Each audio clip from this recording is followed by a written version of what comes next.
నేనేం చెప్పినా ప్రజల యొక్క వారికి రాకపోకలు ఇబ్బందులు అవుతున్నాయి. మనం అలా ట్రైబల్స్ని మనము అంటరాని వానిగా చూడొద్దు అని చెప్పి నేను మెసేజ్ కూడా పంపించాను. దానికి నాకు రిప్లై రాలేదు. అయితే ఒక ఎమ్మెల్యేగా అది నా రైట్, అది నా ఫండమెంటల్ రైట్. అది నేను పోతాను, ప్రజలు ఎక్కడ సమస్య ఉన్నా పోతాను. ఇలా కాదు ఇంకా 100 కేసులు పెట్టినా నేను పోతాను.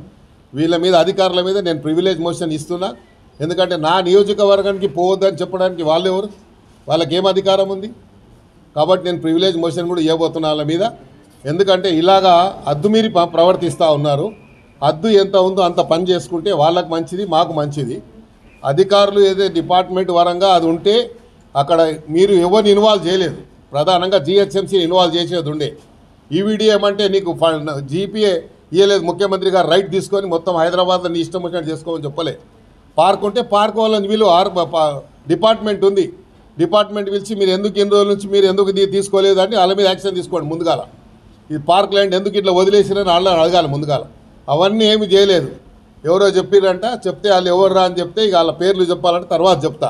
ఎక్కడ చెప్పాలనో నేను ప్రివిలేజ్ మోషన్ ఇస్తున్నా, నోటీస్ ఇస్తున్నా. కాబట్టి ప్రివిలేజ్ మోషన్ ఇచ్చినప్పుడు ఏ డిపార్ట్మెంట్ వాళ్ళు సోమోటోగా కేసు పెట్టించారో దాని మీద నేను మాట్లాడతాను. నేను ఆల్రెడీ ముఖ్యమంత్రి గారి ఆఫీస్కి నేను జరిగిన సంఘటన అంతా పంపించాను.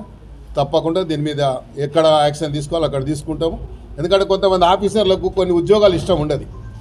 ఇదంతా ఏంటంటే ఇలాంటి ఉద్యోగం ఇష్టం లేక ఇక ఇట్లాంటి పనులు చేస్తే మమ్మల్ని తీసేసి ఇంకా మంచి ఉద్యోగం ఇస్తామని ప్రయత్నం చేస్తారు. కాబట్టి ఆ ప్రయత్నంలో భాగంగా మా మీద కూడా కేసు పెట్టిర్రేమో. సంతోషమే, దాన్ని వెల్కమ్ చేస్తాం. మా మీద ఇంతకుముందు గతంలో మేము ప్రజా వ్యతిరేక విధానాలకు పోరాడినాము. అప్పుడు చేసినప్పుడు 190 కేసులు ఉండే నా మీద. ఇది కూడా ప్రజా సమస్యల మీద పోరాడుతున్నాం.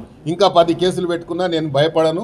ఇలాంటి ఆఫీసర్లు ఇంతమందిని చూసినా ఇంతమంది పోయి నా ముందుకెచ్చి నేనేం కేర్ చేసేది లేదు. ఎందుకు వచ్చామని అడిగే అధికారం వాళ్ళకి లేదు. పోయినప్పుడు నేనేమన్నా చేసి నేను ఉండి నేను ప్రోత్సహించి నేను వాళ్ళని ప్రొవోకేట్ చేస్తే తప్పకుండా నా మీద నేను వార్నింగ్ ఇచ్చి వచ్చాను. బస్తీ వాళ్ళకి మీరు పొరపాటున కూడా చేయి పెట్టొద్దు, వాళ్ళకి అధికారం లేదు, మనం చెప్తాము, ఎక్కడ చెప్పాలో అక్కడ చెప్తామని చెప్పాను. రైట్ ఫోరంలో చెప్తానని చెప్పాను. ఆపిచ్చి నేనే వచ్చాను. ఇన్స్పెక్టర్ కూడా విట్నెస్ రికార్డు కూడా చేశారు వాళ్ళు కూడా.